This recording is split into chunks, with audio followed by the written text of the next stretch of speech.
한덕수 예비후보, 김문수 국민의힘 후보가 내놓는 여러 가지 사항들이 달라요. 김문수 후보는 명확하게 대통령제를 근거로 해서 개헌하겠다. 예를 들어 4년 중임제가 됐던 뭐 정부 통령제가 됐던 여러 가지 이런 사항들을 이제 고민을 하고 있는 거고, 이쪽은 연정이잖아요. 네. 연정하겠다 그러더라고. 그리고 연정을 누구랑 해요? 본인 대통령 되면 190석까지는 좌파들하고 연정을 할 수밖에 없잖아요.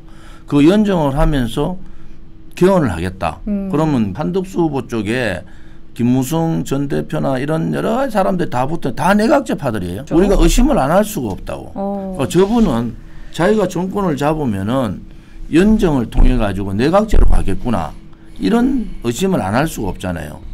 그런 입장에서는 두 사람이 지금 단일화를 해야 되는데 제일 큰 문제, 그럼 개헌 문제부터 풀어야 돼요. 맞습니다. 자, 그러면은 당신이 개헌을 하는데 어떻게 하려고 그러냐? 대통령제로 가냐? 내각제로 가냐? 명확하게 해야지. 이게 무슨 놈, 그게 될 거 아닙니까? 이쪽은 대통령제, 이쪽은 내각제 세력들이 쫙 붙어 있어.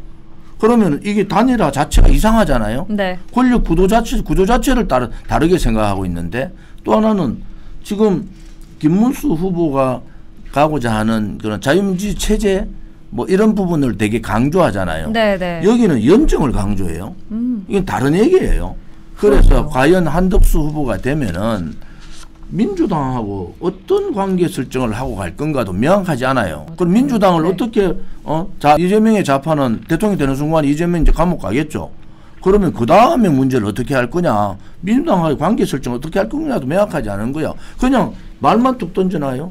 예를 들어서 뭐 개헌하겠다. 네. 그 다음에 뭐 분권하겠다. 통상은 대통령이 하는 게 아니잖아요.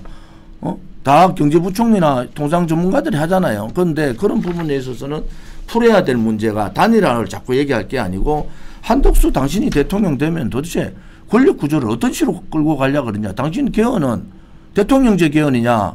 그렇지 않으면 내각제, 당신 주변에 있는 사람들 다 내각제파들이 붙어 있는데 그럼 내각제 개헌이냐. 이런 부분부터 해결을 해줘야 되잖아요. 그럼 국민의힘의 당원이나 지지자들은 내각제 안 돼, 대통령제 가야 되라는 사람이 훨씬 많은데 본인이 그 입장을 밝히지 않고 그냥 단일화를 했어. 그럼 단일화 돼가지고 그럼 그때 가서 나는 내각제 하겠습니다 그러면 되돌릴 수도 없어요. 네. 그런 입장으로 봐서는 단일화도 중요하지만은 양자가 주장하는 권력 구조부터 시작해서 양자가 주장하는 부분들을 어떻게 해나갈 거냐, 이 부분부터 명확하게 해야 된다. 그 김문수 후보 쪽은 명확하게 했어요. 경선 때. 네.